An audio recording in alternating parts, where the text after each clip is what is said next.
ஓம் சாந்தி. அனைவருக்கும் இனிய காலை வணக்கம். இன்றைய காலை முரளி 20/7/2026 பாப்தாதா மதுபன்.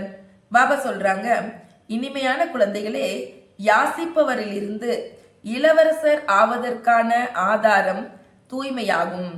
தூய்மையாவதன் மூலம்தான் தூய உலகின் ராஜ்யம் கிடைக்கும்.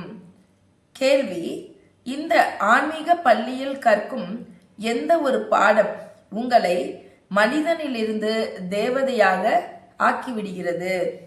பதில்: நீங்கள் இந்த ஆன்மீக பள்ளியில் நான் சரீரம் அல்ல, ஆத்மா என்ற பாடத்தை தினமும் படிக்கிறீர்கள். ஆத்மா அபிமானி ஆவதன் மூலம்தான் நீங்கள் மனிதனிலிருந்து தேவதையாக, நரனிலிருந்து நாராயணன் ஆக முடியும். இந்த நேரத்தில் அனைத்து மனிதர்களும் பூஜாரியாக, அதாவது தூய்மை இழந்தவர்களாக, தேக அபிமானியாக இருக்கின்றனர். ஆகையால் தூய்மையானவர்களாக ஆக்கக்கூடிய தந்தையை அழைத்து கொண்டிருக்கின்றனர். பாட்டு: ஆகாய சிம்மாசனத்தை விட்டு இறங்கி வா. ஓம் சாந்தி. ஓம் சாந்தி என்று கூறியது யார் என்பதை குழந்தைகள் அறிவீர்கள். பாபா சொல்றாங்க, யார் சொன்னா அப்படின்னு உங்களுக்கு தெரியும். எந்த குழந்தை? ஓம் சாந்தி என்று யாருடைய ஆத்மா கூறியது என்பதை குழந்தைகள் அறிவீர்கள். பரம்பிதா பரமாத்மா கூறியிருக்கிறார்.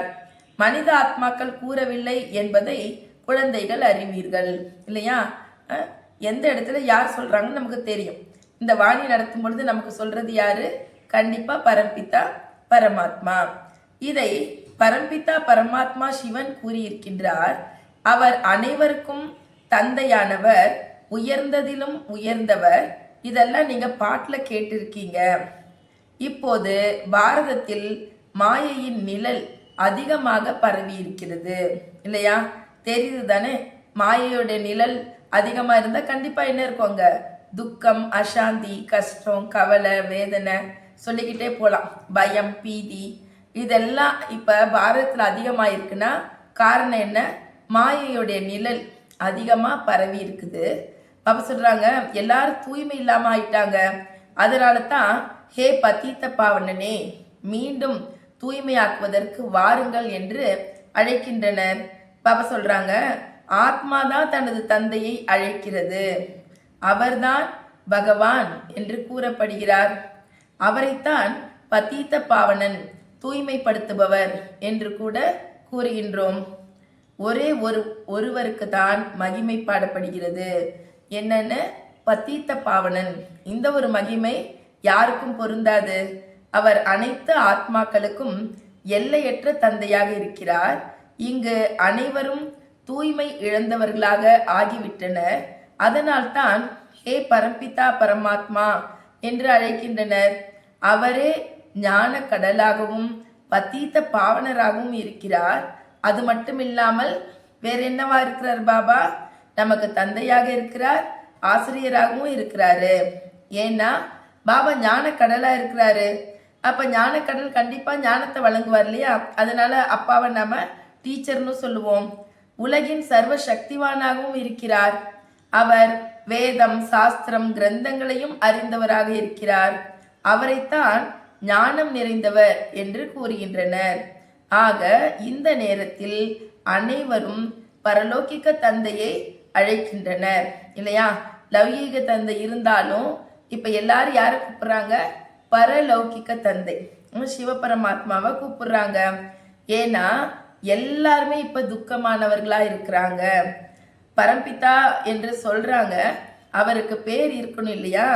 அவருக்கு சிவபாபா என்ற பெயர் சூட்டப்பட்டு இருக்கிறது. அவரே உயர்ந்ததிலும் உயர்ந்த ஞான கடலானவர், சுக கடலானவர், அமைதி கடலானவர் ஆவார். மனித ஆத்மாதான் தனது தந்தையை இவ்வாறு மகிமை செய்கிறது இல்லையா? ஆத்மா இப்ப பரமாத்மானா யாருக்கு? மனுஷங்களுக்கு அவர் தந்தையாக இருக்கிறார்.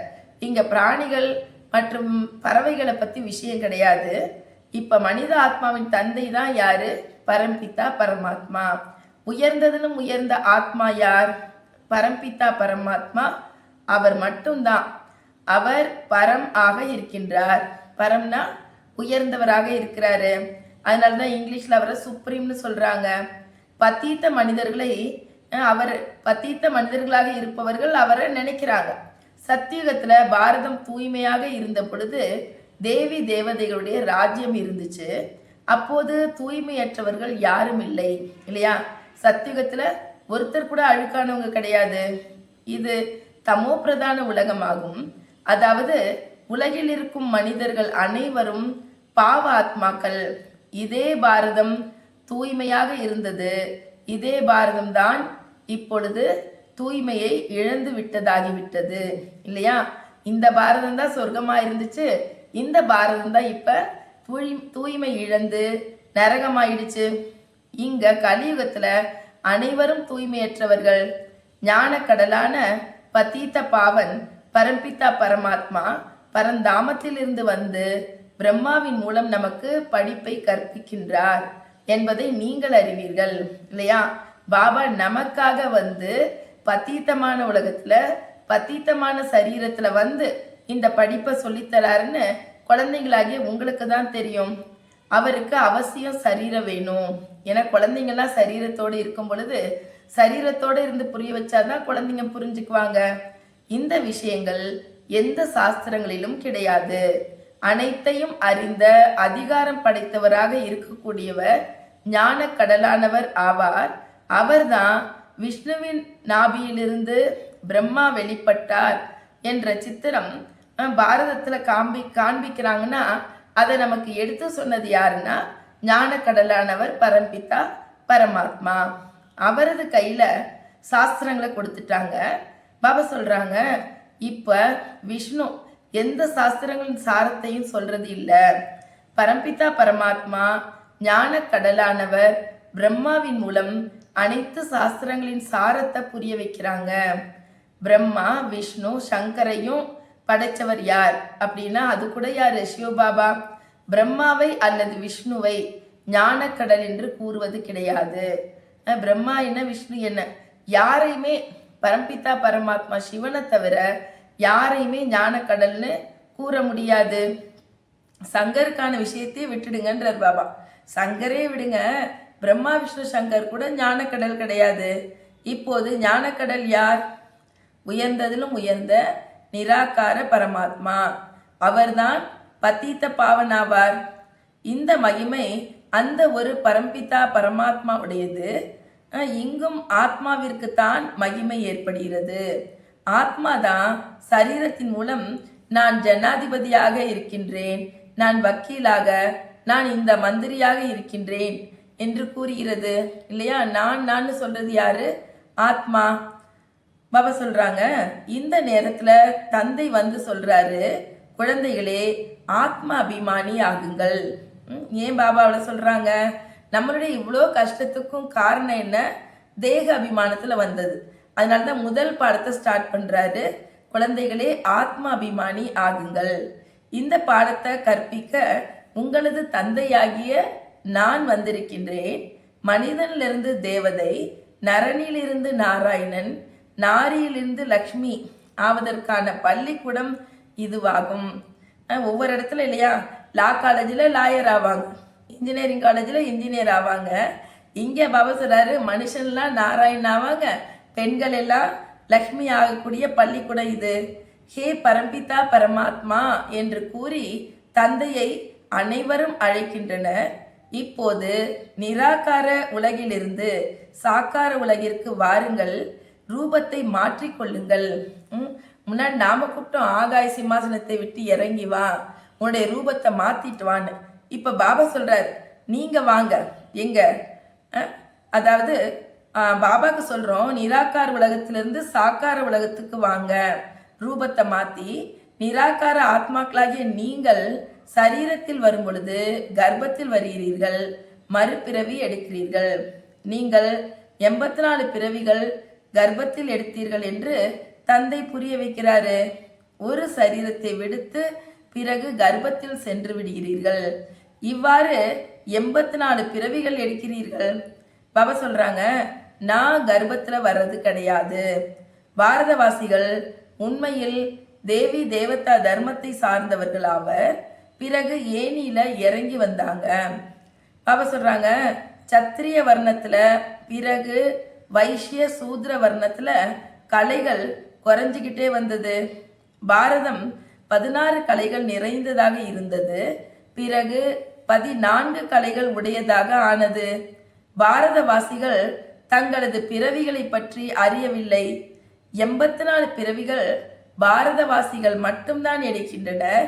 வேறு எந்த தர்மத்தினரும் 84 பிறவிகள் எடுப்பது கிடையாது. நீங்கள் சுயதர்ஷன சக்கரதாரிகளாக ஆகிட்டு இருக்கீங்க. இது ஞானத்தினுடைய விஷயமாகும். பாபா சொல்றாங்க, சுயதர்சன சக்கரதாரி ஆவதன் மூலம் நீங்கள் சொர்க்கத்தில் சக்கரவர்த்தி மகாராஜா ஆகுறீங்க. பாபா சொல்றாரு, இங்க யாரெல்லாம் சுயதர்சன சக்கரதாரியோ அவங்க தான் சொர்க்கத்துல சக்கரவர்த்தி மகாராஜா ஆவாங்க. நாம இங்க வந்திருக்கிறதே தூய்மை இல்லாதவரிலிருந்து தூய்மையானவர்களாக ஆக்குவதற்காக இங்க வந்திருக்கிறோம். இதுவோ அசுத்தமான உலகமாகும். எது இப்ப நடந்துட்டு இருக்க கலியுகம் அசுத்தமான உலகம். பதீத்த பாவன் அனைவருக்கும் சத்கதி கொடுக்கும் வள்ளல் ஒரே ஒரு தந்தையாவார். அனைவரும் அவரைத்தான் அழைக்கின்றனர், தந்தையை நினைவு செய்கிறாங்க. அது மட்டும் இல்லாம கிருஷ்ணரை அல்ல, அவங்க யாரை நினைக்கிறாங்களா? தந்தையை பரமாத்மா நினைக்கிறாங்க. கிருஷ்ணர் கீதையை கூறவில்லை. கீதை அனைத்து சாஸ்திரங்களுக்கும் முதன்மையாக விளங்குகிறது. பாரதத்தினுடைய கீதை எந்த தர்மத்தை சார்ந்தது சொல்லணும்? ஆதி சனாதன தேவி தேவதா தர்மத்தை சார்ந்தது அப்படின்றத கீதைய அப்படி அந்த மாதிரி நம்ம சொல்லும் பொழுது பாருங்க எவ்வளவு சந்தோஷம் வருது. இந்த கீதையை கூறியது யாரு, ராஜயோகம் கற்பித்தது யாரு அப்படின்னா எல்லாத்துக்கும் பதில் ஒண்ணுதான், பரம்பிதா பரமாத்மா பதீத்த பாவன் தந்தை. ஆக நிராகாரமாக இருக்கும் உங்களது ஆத்மா இப்போது சாக்கார சரீரத்தை தாரணை செஞ்சிருக்குது. சாக்கார மனிதர்களை ஒரு பொழுதும் பகவான் என்று கூறுவது கிடையாது. சத்தியுகத்தில் இருந்த லக்ஷ்மி நாராயணரும் பகவான் என்று கூறுவது கிடையாது. இவ்வாறு உங்களுக்கு பட்டம் கொடுக்கப்பட்டிருக்குது. நீங்கள்லாம் யாரு? மனிதன்ல இருந்து தேவதையாக, பெண்ணிலிருந்து லக்ஷ்மியா ஆயிருக்கோங்க. நியமப்படி பகவான் ஒருவரே ஆவார். படைப்பவர் கூட ஒரே ஒருவர் தான். மற்றபடி அவர்கள் தேவதைகள் ஆவார். சொல்றாங்க 5000 ஆண்டிற்கான விஷயமாகவும் இந்த லக்ஷ்மி நாராயண ராஜ்யம் இருந்துச்சு. இவர்கள் மகாராஜா மகாராணின்னு சொல்லப்பட்டாங்க. பகவான் மகாராஜாவாக ஆகிறது இல்லை இல்லையா? பாபா மகாராஜாவாகிறாரா? நம்மளை மாத்துறார், ஆக்குறார். அவர் தந்தையாகவே இருக்கிறாரு. அவர் வந்து பாரதவாசிகளை இவ்வாறு தேவி தேவதைகளாக ஆக்குகின்றார். இப்போது தேவி தேவதா தர்மத்தினர் யாரும் கிடையாது இல்லையா? ஆத்மாக்கள் இருக்கு, தேவி தேவதா தர்மத்தை சேர்ந்த ஆத்மாக்கள் இருக்கு, தேவி தேவதையாக யாரும் இல்லை. இந்த ராவண வம்சம் சொல்றாங்க. இப்ப இது ராவண வம்சம்னு சொல்லப்படுது. ஏன்னா ராவண ராஜ்யமாக இருக்குது. ராவணனை ஆண்டிற்கு ஆண்டு எரித்து கொண்டே இருக்கின்றனர். ஏனெனில் இவன் பழைய எதிரியாவான். ஆனால் இதை பாரதவாசிகள் அறியவில்லை. ராவணன் யார் என்பது சாஸ்திரங்கள்ல கூட வர்ணிக்கப்படல. ராவணனுக்கு ஏன் 10 தலைகள் காண்பிக்கப்படுகிறது, இந்த விஷயங்களை கூட நல்ல முறையில புரிஞ்சுக்கணும். மனிதர்கள் முற்றிலும் கல்லு புத்தி உடையவர்களாக ஆயிட்டாங்க. தங்க புத்தி என்று இந்த லக்ஷ்மி நாராயணரை கூறலாம். பாரஸ்நாதினியின் ராஜ்யம் இருந்தது. இல்லை பாபா சொல்ற, தங்கநாதன் தங்கநாதினியோட ராஜ்யம் இருந்துச்சு. அரசர் எப்படியோ மக்கள் அப்படியே. பாரதம் போன்ற சுக தாமம் வேற எந்த கண்டமும் கிடையாது. இங்க மாதிரி சுகம் வேற எங்கேயுமே கிடையாது. எப்போது பாரதம் சொர்க்கமாக இருந்ததோ அப்போது எந்த நோய் துக்கம் போன்றவை இல்லவே இல்லை. முழு சுகம் இருந்துச்சு. பாபா சொல்றாங்க என்னவா, என்ன சொல்றாங்க, எப்ப பாரதம் சொர்க்கமா இருந்துச்சோ அப்ப இங்க துக்கம் நோய் எதுவுமே இல்லை. ஈஸ்வரனுடைய மகிமை அளவிட முடியாது இல்லையா? அதே போன்று பாரதத்தினுடைய மகிமை கூட அளவிட முடியாதது. அனைத்திற்கும் ஆதாரம் தூய்மையில தான் இருக்குது. ஏன்னா பாபா சொல்றாங்க, அவர்தான் அழைக்கவும் செய்கிறாரு, அவர்தான் தூய்மை இல்லாதவர்களை தூய்மையாகவும் ஆக்குறாரு. இப்ப பாபா நம்மளை அழைக்கிறாரு. அனைவரும் தூய்மை இல்லாதவர்களாக இருக்கிறாங்க. யார்கிட்டையும் அமைதி இல்லை, சுகம் இல்லை. பாரதவாசிகளாகிய நாம் சூரிய வம்ச தேவி தேவதைகளாக இருந்தோம். பிறகு சிறிது சிறிதாக தூய்மையை இழந்து விட்டோம் என்பதை இப்பொழுது நீங்கள் புரிஞ்சிருக்கீங்க. இது மரண உலகம் என்று கூறப்படுகிறது. ஏன் சொல்றார் பாபா? ஏன்னா இங்க எவ்வளவு அக்கால மரணம் வருது இல்லையா? இன்னைக்கு பார்க்குறோம், நல்லா பேசுறாங்க, நாளைக்கு பார்த்தீங்கன்னா கண்ணை மூடிட்டாங்க. கேட்டா ஹார்ட் அட்டாக்குங்கிறாங்க, ஆக்சிடென்ட்டுங்கிறாங்க இல்லையா? அதனால இதுக்கு பேர் என்னது, எப்போ என்ன நடக்கும்னு தெரியாது, எந்த நேரம் சரீரத்தை விடுவோன்னு தெரியாது. அதனால இதுக்கு பேர் மரண உலகம் இல்லையா? சத்தியுகத்தில் நம்ம 150 வருஷம் உயிரோட இருப்போம். இன்னொன்று போகிறது நமக்கு தெரியும், சரீரத்தை விடுறது நமக்கு தெரியும். இங்க ரெண்டுமே தெரியாது. அதனால தான் பாபா சொல்ற, இதுக்கு பேரு மரண உலகம். இது சிவஞான யஜ்யமாகும், ருத்ர ஞான யஜ்யம்னு கூட சொல்றாங்க. மனிதர்கள் பல பெயரை வச்சிடுறாங்க. எங்கெல்லாம் சிவனுடைய மூர்த்தியை பார்க்குறாங்களோ விதவிதமான பல பெயர்களை வச்சிடுறாங்க. ஒருவருக்கு மட்டுமே பல பெயர்கள்ல கோயில் கட்டுறாங்க. இப்ப எல்லாத்தையும் பாபா அமர்ந்து நமக்கு புரிய வைக்கிறாங்க. ஞானம், பக்தி, வைராகியம் இல்லையா? இப்ப பக்தி முடிவடையுது. உங்களுக்கு பக்தியின் மீது வைராகியம் ஏற்படுகிறது. அதாவது இந்த பழைய உலகத்தின் மீது வைராகியம் ஏற்படுகிறது. இந்த பழைய உலகம் விநாசம் ஆகிடும். அது மட்டும் இல்லாமல் பாபா சொல்றாங்க, நாங்கள் தூய்மையற்றதிலிருந்து தூய்மையானவர்களாக ஆவது எப்படி அப்படிங்கிறத கூட பாபா நமக்கு சொல்லி கொடுக்குறாரு. குழந்தைங்க கேட்குறாங்க, யாராவது புதுசாக வர்றாங்கன்னா அவங்கள அனுமதிக்கிறது கிடையாது. இப்போ பழைய குழந்தைங்க என்ன பண்ணும், புது குழந்தைங்களுக்கு கிளாரிஃபிகேஷன் கொடுக்கணும் பாபா கிட்ட கேட்டு. கல்லூரியில் யாராவது புதிதாக சென்று அமர்ந்தால் புரியாது அல்லவா? திடீர்னு போய் 3வது பீரியட்ல உட்கார்ந்தா என்ன புரியும் உங்களுக்கு? மேலும் மனிதனிலிருந்து தேவதையாக ஆவது எப்படி என்பது யாருக்கும் தெரியாது. தூய்மை பாபா சொல்றாங்க, தூய்மை இல்லாம இருக்கிறப்ப மனிதர்கள் தான் தூய்மையற்றவங்களா ஆறாங்க. இந்த நேரத்துல பாரதம் யாசிக்கும் நாடாக இருக்கிறது. ஏன்பா நம்ம பாபா சொல்றாங்க, பாரதம் ஏன் இப்ப யாசிக்கக்கூடிய வேறவங்கள்ட்ட இருந்து கேட்கக்கூடிய நாடா இருக்குது? சத்தியுகத்துல பாரதம் இளவரசரை போன்று இருக்கும். ஸ்ரீ கிருஷ்ணர் சத்தியுகத்தினுடைய முதல் இளவரசனாக இருந்தாரு. அவரிடத்துல அனைத்து குணங்களும் இருந்தன. லக்ஷ்மி நாராயணுடைய ராஜ்யம் தான் சொல்லுவாங்க இல்லையா? கிருஷ்ணர் இளவரசராக இருந்தார், ராதை இளவரசியாக இருந்தாரு.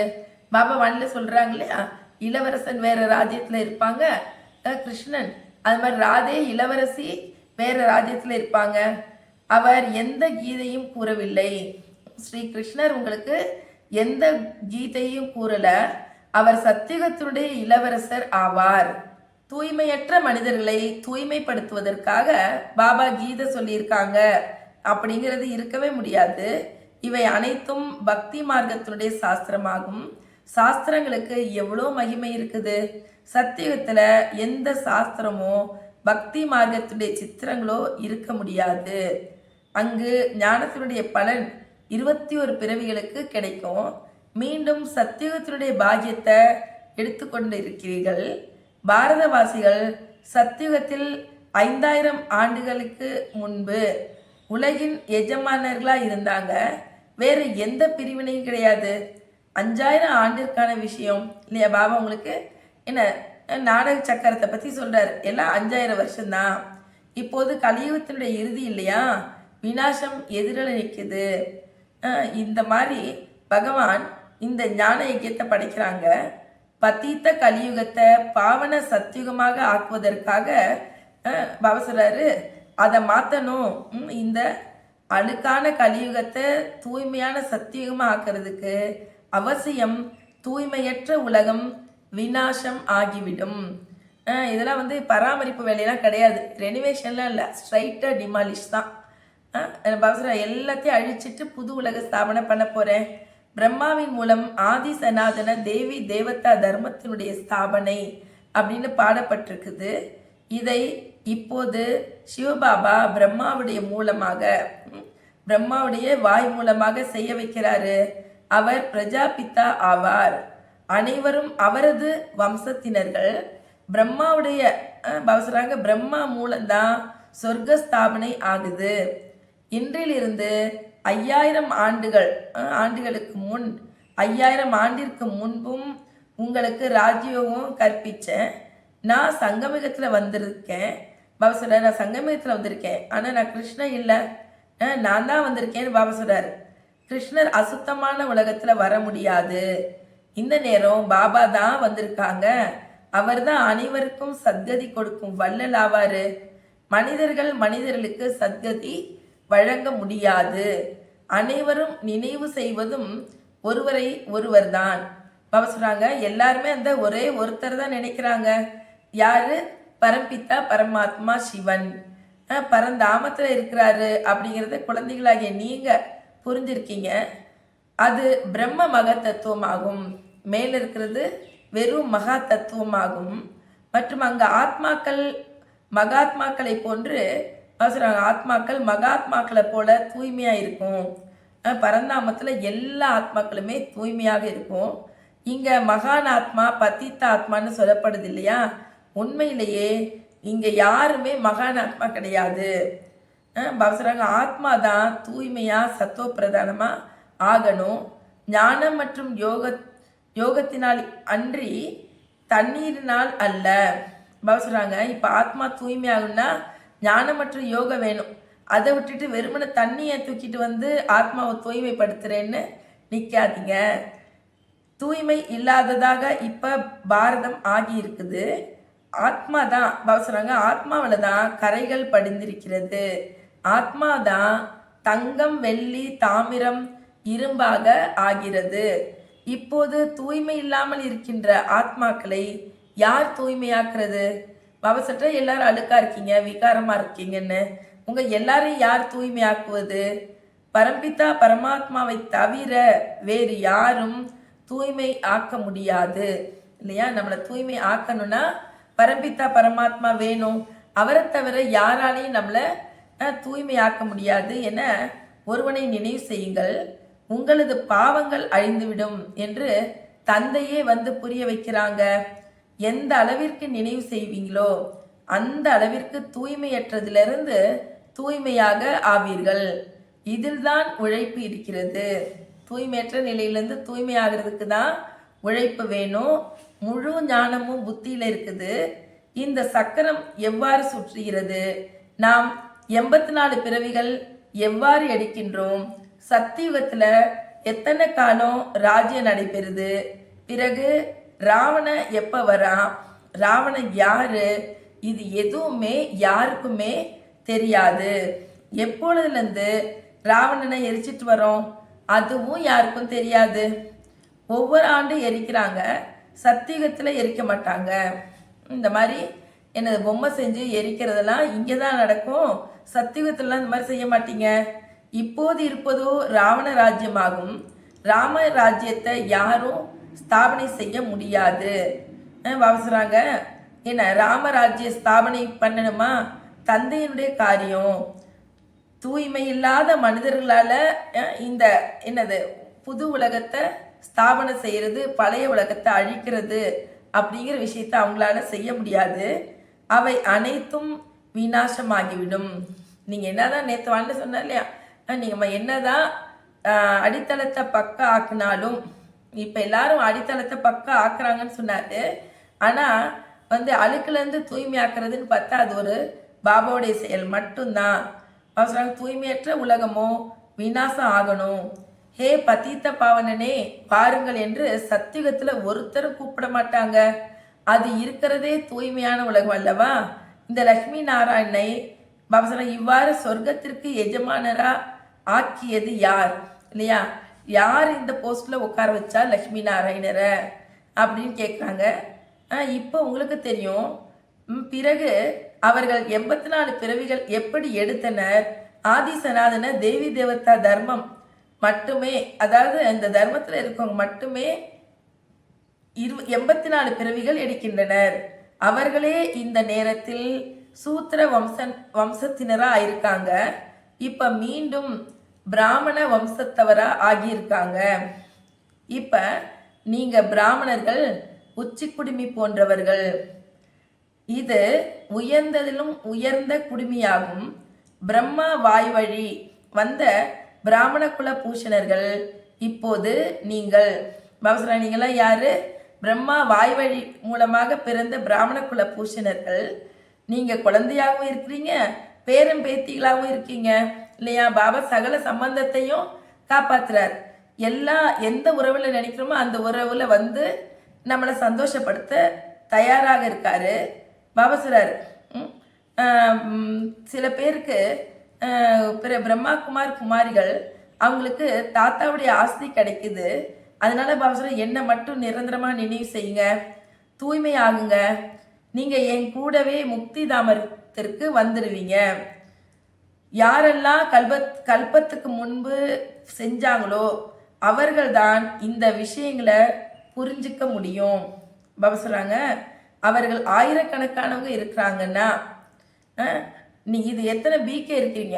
அவங்க ஒரு பக்கம் ஆயிரக்கணக்கானவர், நீங்க எத்தனை பேர் இருக்கீங்கன்னு சிலர் கேட்குறாங்க. ஆயிரக்கணக்கானவர்கள் இருக்கின்றனர் என்று சொல்லுங்க. கம்மியா இருந்தாலும் நீங்க கூட சொல்லுங்க, பரவாயில்லைங்கிறார் பாபா. இந்த தெய்வீக மரம் வளர்ச்சி அடைந்து கொண்டே செல்கிறது. இப்போது மீண்டும் ஆதி சனாதன தேவி தேவதா தர்மத்துடைய நாற்று நடப்பட்டிருக்குது. ஏன்னா சொல்றாங்க, தற்சமயம் தேவதா தர்மம் இல்லை. இப்போது தங்களை அவங்க இந்துன்னு சொல்லிக்கிறாங்க. மற்ற தர்மங்களுக்கு மாறி போயிட்டாங்க இல்லையா? தேவதா தர்மத்தை அவங்க வேற தர்மத்துக்கு மாற்றமாயிட்டாங்க. மீண்டும் அவங்க எல்லாருமே வெளிப்படுவாங்க. தந்தையிடத்துல எல்லையற்ற சுகத்தினுடைய ஆஸ்தி அடைவதற்காக, அதாவது மனிதன்ல இருந்து தேவதா ஆவதற்காக நீங்க இங்க வந்திருக்கிறீங்க. நல்லது. இனிமையிலும் இனிமையான காணாமல் போய் கண்டெடுக்கப்பட்ட செல்ல குழந்தைகளுக்கு தாய் தந்தையாகிய பாப்தாதாவின் அன்பு நினைவுகள் மற்றும் காலை வணக்கம். ஆன்மீக குழந்தைகளுக்கு ஆன்மீக தந்தையின் அன்பு நினைவுகள் மற்றும் நமஸ்காரம். தாரணைக்கான முக்கிய சாரம்: 1. தூய்மை இழந்தவரிலிருந்து தூய்மையாவதற்காக ஞானம் மற்றும் யோகத்தில் உறுதியானவர்களாக ஆகணும். அது மட்டும் இல்லாமல் சொல்றாங்க, ஆத்மாவில் படிந்திருக்கிற கரையை நினைவினுடைய முயற்சியின் மூலமா நீக்கணும். நாம பிரம்மா முக வம்சாவளி, அதாவது பிரம்மா வாய் வம்சாவளி பிராமணர்கள், குடுமி போன்றவர்கள் என்ற போதையில இருக்கணும். பிராமணர்கள் தான் ஆஸ்திக்கு அதிகாரிகள். ஏன்னா சிவபாபாவுடைய பேரன்களா இருக்கிறாங்க. வரதானம்: தனது சக்தி வாய்ந்த உள்ளுணர்வால் பத்தித்த, அதாவது தூய்மையற்ற வாயுமண்டலத்தை மாற்றி அமைக்கும் மாஸ்டர் பத்தித்த பாவனன் ஆகுங்கள். பாபா விளக்க சொல்றாங்க, சுற்றுச்சூழல் எப்படி இருந்தாலும் நமது சக்தி வாய்ந்த உள்ளுணர்வால் மாற்றியமைக்க முடியும். பாபா சொல்றாங்க, வாயுமண்டலம் அதாவது விகாரமயமா இருந்தாலும் தனது உள்ளுணர்வு விகாரமற்ற நிலையில இருக்கணும். வாயுமண்டலம் எப்படியே இருக்கட்டும்னா உங்களுடைய உள்ளுணர்வுல விகாரமற்ற நிலை இருக்கணும். மேலும் பத்தீத்தமானவர்களை பாவனமாக மாற்றுபவர்கள் பத்தீத்த வாயு மண்டலத்தால் பாதிப்படைய மாட்டார்கள் இல்லையா? உதவி செய்ய போன நீங்களே மாட்டிக்க கூடாது இல்லையா? அதான் வசனம், இங்க யாரெல்லாம் தன்னை பாவனமாக்குவார்கள்னு உணர்ந்து சேவை பண்றாங்களோ அவங்க கண்டிப்பா என்ன பண்ண மாட்டாங்க, இங்க இருக்கக்கூடிய சூழல்ல மாட்டிக்க மாட்டாங்க.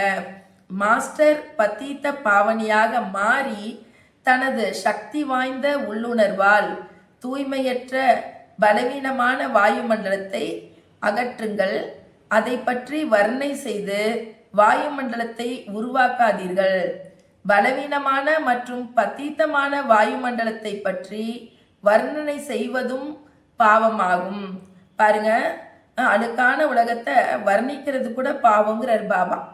ஸ்லோகன், இப்போது மண்ணில் பரமாத்மாவின் அறிமுகம் என்னும் விதை விதைத்தால் வெளிப்பாடாகும். இப்போது மண்ணில் பரமாத்மாவின் அறிமுகம் என்னும் விதை விதைத்தால் வெளிப்பாடாகும். அவ்யக்த சமிக்ஞை, ஜுவாலா சொரூப நிலையில் இருந்து சக்தி வாய்ந்த நினைவை அனுபவம் செய்யுங்கள். பாபா சொல்றாங்க, யோகம் என்பது அமைதி சக்தியாகும்.